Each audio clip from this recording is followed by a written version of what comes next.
Oi, professor Vitor. Boa tarde. Prazer estar contigo aqui. A Excelência a Educação e eu também, como coordenadora aqui do Conex, agradeço a tua participação. Agradeço também o tema da tua palestra aí que tu trouxe e trouxe um conteúdo aí fantástico para todo mundo, principalmente em relação ao Portal Nacional de Contratação Pública. A temática foi no sentido de uma revolução digital, que eu acho que a gente tem vivido não só no público, né, como no privado, mas a gente ainda tem um caminho, né, muito grande sobre o PNCP a percorrer em relação ao Portal Nacional de Contratação Pública. E quais as funcionalidades que você acredita que ainda são necessárias, né, para transformar o Portal Nacional de Contratação Pública em uma plataforma completa? Vivi, eu assim, entendo que você foi muito feliz, né, na seleção do tema. Não vou dizer que foi feliz pela seleção do palestrante, tá? Para deixar isso claro. É do tema, porque... Do palestrante também. Porque isso é muito pouco falado, né? Assim, como nós estamos acostumados, de certa forma, a lidar com questões sobre um olhar mais procedimental, falar das dificuldades para você desenvolver uma ferramenta que tem um potencial de uma transformação nas compras públicas, não é algo que atrai um interesse mais geral. Então, por isso que o Conex ele sai na frente ao ter essa preocupação, a tentar trazer um aprofundamento sobre esse problema e também o link, né, de todos os órgãos municipais, estaduais principalmente, entenderem, né, que nós temos uma possibilidade de chegar a entraves sérios em razão desse alinhamento ao assunto, de como que o PNCP vem sendo conduzido, como que ele vem sendo estruturado, enfim. Então, realmente, já é um diferencial.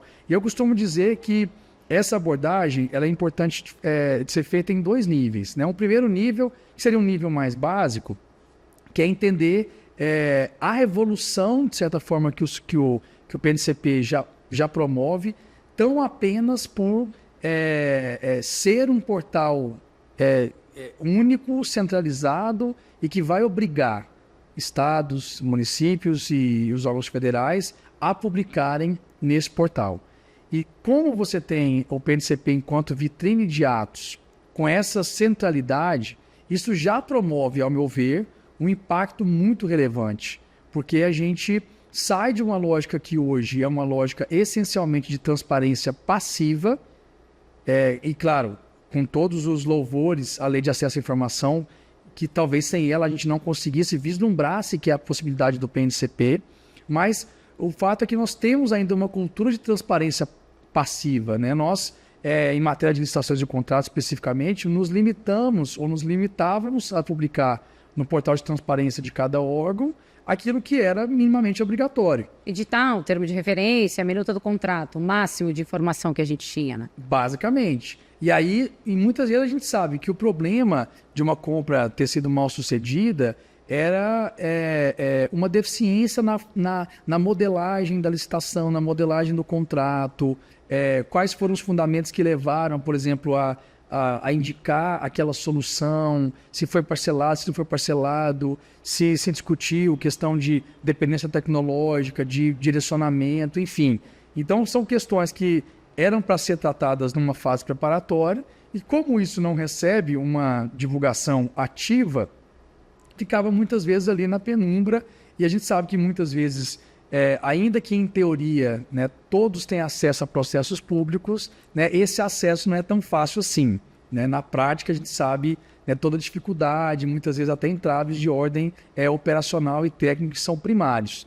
Então, o PNCP já vem transformar essa realidade. Olha, você tem um portal único, ou seja, então você tem uma padronização, uma uniformidade na forma de divulgar essas informações. Então isso facilita o acesso, principalmente do cidadão, porque a gente tem que se preocupar também com o controle social, que é fundamental, e também para circular as boas práticas. Então, a partir do momento que eu tenho uma disposição como do parágrafo 3º do artigo 54, que obriga a administração a, depois de homologar o procedimento licitatório, ela divulgar os artefatos de planejamento lá da fase preparatória, veja, Hoje já não é mais uma faculdade, é uma obrigação o órgão público divulgar o seu ETP, o seu termo de referência, a sua pesquisa de preço, o parecer jurídico, aqueles documentos importantes que muitas vezes são decisões da autoridade ali aprovando questões até excepcionais em relação à estruturação dessa licitação.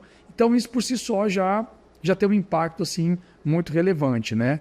Porque você circula boa prática com a transparência massiva do que você produz internamente. Isso estimula aos servidores, os órgãos, a fazerem melhor, fazerem de maneira adequada, né? Então, fazer um ETP como tem que ser feito, fazer uma pesquisa de preço como tem que ser feito. Então, para mim já tem um impacto muito relevante. Mas, infelizmente, Vivi, passados aí 4 anos, né, se a gente for pegar o termo inicial do PNCP, que é 9 de agosto de 2021, então também já se passaram 4 anos, a gente conseguiu, vamos dizer assim, completar apenas esse primeiro nível. Porque o segundo nível... Que ainda é muito pouco diante de todo o potencial que a lei está trazendo para ele, né? Muito pouco. E o segundo nível, ele na minha visão, ele trata exatamente da sua pergunta, das funcionalidades. Aí a gente vai lá para o parágrafo 3º do artigo 174. Então, eu estou falando, por exemplo, de funcionalidades fantásticas que, quando elas forem implementadas, aí elas vão mudar, de certa forma, até a maneira com a qual nós promovemos os nossos processos, tanto a fase preparatória quanto a fase de gestão do fornecedor, como, por exemplo, o sistema de cadastro unificado de fornecedores, que não pode ser confundido com o SICAF. Ele é um sistema nacional que tem que estar dentro do PNCP. Então, todo mundo vai alimentar esse sistema. E ele é um sistema que ele é feito não apenas para você ter informações referenciais, né? Então, credenciamento, aqueles dados absolutos. A própria gestão contratual, né? Toda vai ter que vir. De performance, porque a gente hoje está acostumado a fazer habilitação técnica baseada em atestado. E com todo respeito, a gente fica discutindo papel. E atestado, você, na verdade, está nivelando pelo medíocre. Tanto que eu até brinco, né? O próprio texto que os atestados utilizam então, declaro que a empresa tal prestou o seguinte serviço a contento e não há nada que desabone a sua conduta. Ou seja, não quer dizer que foi bom. É o modelo do copia e cola do atestado de capacidade técnica. Então, esse sistema, se ele vai registrar a performance em nível nacional, que isso quer dizer que eu vou ter condição de realmente trabalhar com outros mecanismos, até da teoria dos leilões, como reputação, né? Então, eu vou reduzir a capacidade técnica efetiva, a gente vai ver diante de um único portal. Exatamente. Às vezes, nem vai precisar mais de atestado de capacidade técnica. Exato. Então, o painel de preços, ou seja, como o PNCP reúne todas essas informações de maneira centralizada, olha o tesouro que a gente tem nesse volume de informações de preços de todos os níveis federativos e que, se forem agregados e organizados, vão possibilitar ter uma ferramenta de pesquisa de preço importante, gratuita, pública, né, oficial, também não saiu do papel, como o sistema de gestão contratual, que é democrático, em que os cidadãos podem participar, podem acompanhar, podem mandar mensagem direta para a administração, para as empresas, questionar, no caso de obra, acompanhar com recursos de imagem, áudio, vídeo. Então, assim, tem um potencial gigantesco, só que aí a gente esbarra nas dificuldades de como fazer isso acontecer.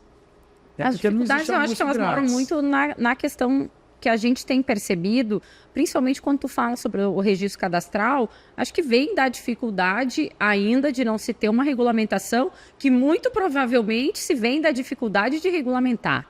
Né? Nós estamos aí com desafios, né, enfrentados com essa digitalização plena das contratações públicas, e no meu entendimento, queria te ouvir um pouco em relação a isso, vem da própria dificuldade, né, da administração pública federal, aí, que à frente, né, do comitê tem tido para regulamentar alguns pontos, a exemplo do registro cadastral. Né?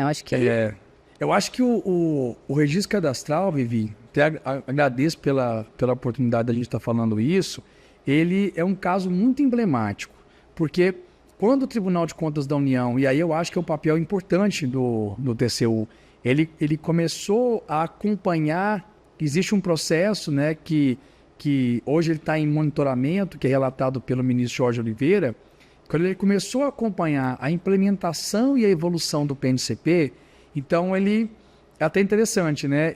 O TCU se reporta à SEGES, né? O TCU não se reporta ao comitê gestor.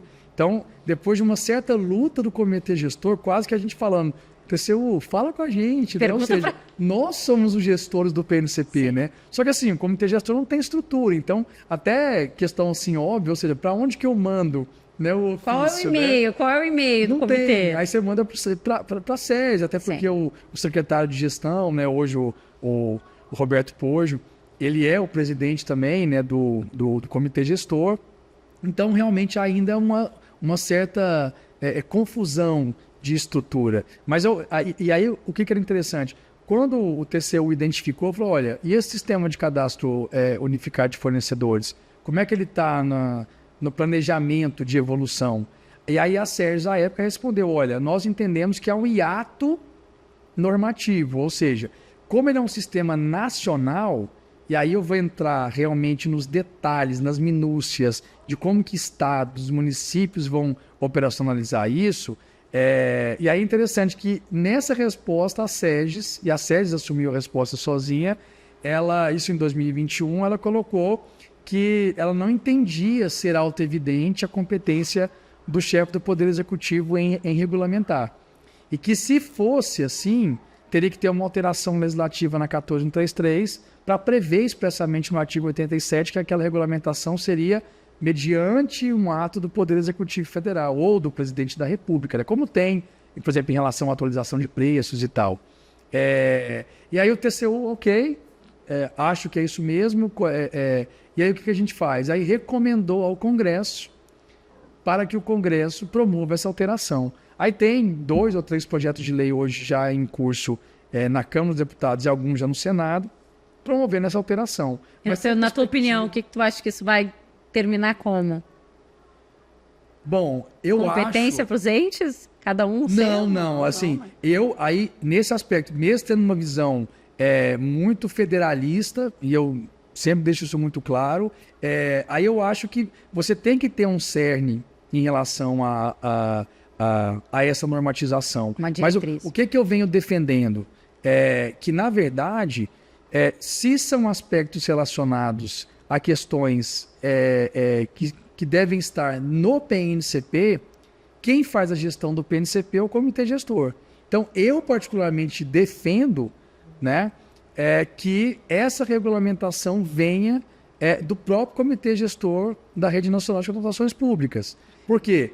Não só por uma questão até talvez de ordem lógica, então se é algo relacionado ao PNCP, então é algo nacional, eu preciso que o gestor do PNCP, até por uma questão de aderência aos pressupostos, faça essa regulamentação. E tem uma questão também importante, Vi, que é de legitimidade. Porque como o comitê gestor tem uma composição formado, né?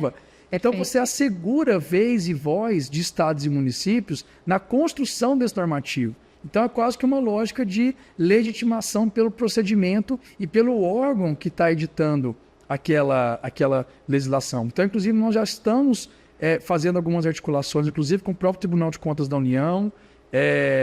Nós já temos isso, inclusive está público nas atas das últimas reuniões. Fizemos uma proposta de alteração do decreto que regulamenta a composição e o funcionamento do PNCP, é o 10.764 de 2021, e aí para expressamente prever a competência normativa do comitê gestor para dispor sobre a questão da integração e outros aspectos. Agora, quanto à funcionalidade do registro cadastral, aí eu já entendo que é possível defender que o comitê gestor faça essa regulamentação, mas aí teria que ter uma alteração legislativa. Até porque, como é algo que vai gerar uma imposição para estados e municípios, além dos órgãos federais, então a gente precisa ter um lastro em uma lei stricto sensu, né? E aí tem um projeto de lei que nós defendemos, construímos juntamente com o Atricom. Então, quando eu falo nós, é a representação do Poder Legislativo no Comitê Gestor. Então, nós fizemos esse trabalho com o Atricom, até porque os tribunais de contas estão inseridos também, né, na lógica de representação do Poder Legislativo. E fizemos um projeto de lei bem completo trazendo ali ajustes pontuais na 14133, mas específicos para PNCP, para transparência e prevendo legalmente uma estrutura mínima para o PNCP, que vai ter uma dotação orçamentária perene para o PNCP, mas aí impondo isso para o Poder Executivo Federal.